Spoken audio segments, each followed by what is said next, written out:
So let's talk about one of the most exciting journeys you can take, learning English. Today we're going to map out the whole thing, from the very first words you learn all the way to a skill that can literally open up your future. Let's dive in.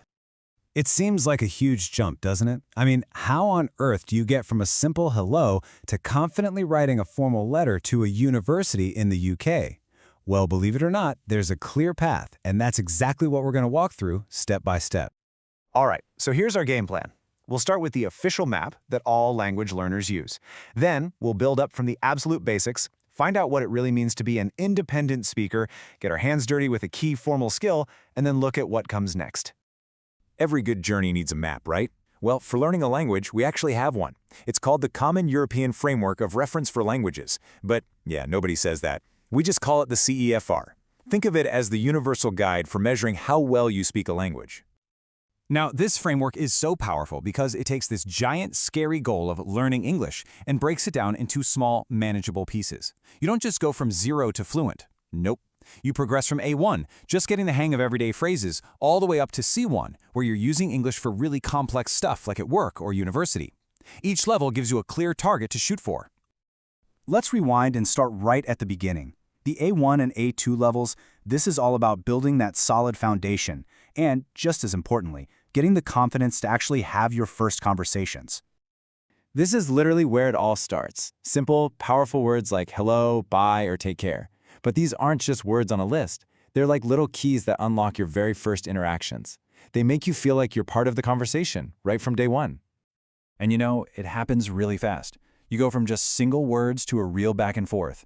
You learn all these different ways to ask, how are you? And you can give different answers that show a bit of your personality, not just, I'm fine, thanks. So by the time you reach A2, you're doing so much more than just repeating phrases you've memorized. You can actually handle everyday tasks. You know, talking about your family, getting through a shopping trip, or asking for directions. You're starting to use English to get things done in the real world. So how do you actually make that jump from A1 to A2? Well, it all comes down to practice. As this quote says, things like conversation clubs or other structured activities are absolutely crucial. They give you a safe space to try out your new skills and build confidence without that pressure of having to be perfect. Okay, now we're getting to a huge turning point in the journey, the B1 level. This is where you stop being just a basic user and really become an independent speaker. This is a game changer.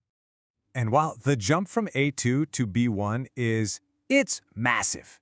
See, at A2, you're describing what's right in front of you. But at B1, you're handling all sorts of unpredictable situations, like when you're traveling.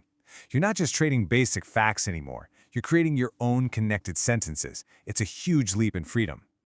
This is where English really starts to feel like your language. At B1, you can tell stories about your experiences, you can talk about your dreams and your goals, you can explain why you think something. You're not just stuck in the here and now. You're talking about your past, your future, and your opinions. It's the level where you can start to follow the story of a movie without needing subtitles for every word. Okay, so let's connect all of this to something really practical, something high stakes. This is where your English skills can start opening some seriously big doors for your academic or professional future. And here we are, back to our big question from the start. Writing a formal letter to apply for a university. This is a perfect example of a B2 level skill. Why?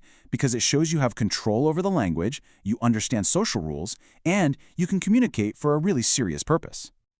I know, a formal letter can look super intimidating. But here's the secret. Its power is in its structure. It's almost like a recipe. Each part has a very specific job and a specific place on the page. Once you learn that recipe, it becomes so much less scary. And you know, the rules have been updated a little bit for the modern world. For example, Miss is now the standard, neutral way to address a woman. And please avoid the old-fashioned "to whom it may concern." It's so much more professional to just address the company name or the job title, like Dear Head of Marketing. All right, here's a golden rule for British English that you just have to know.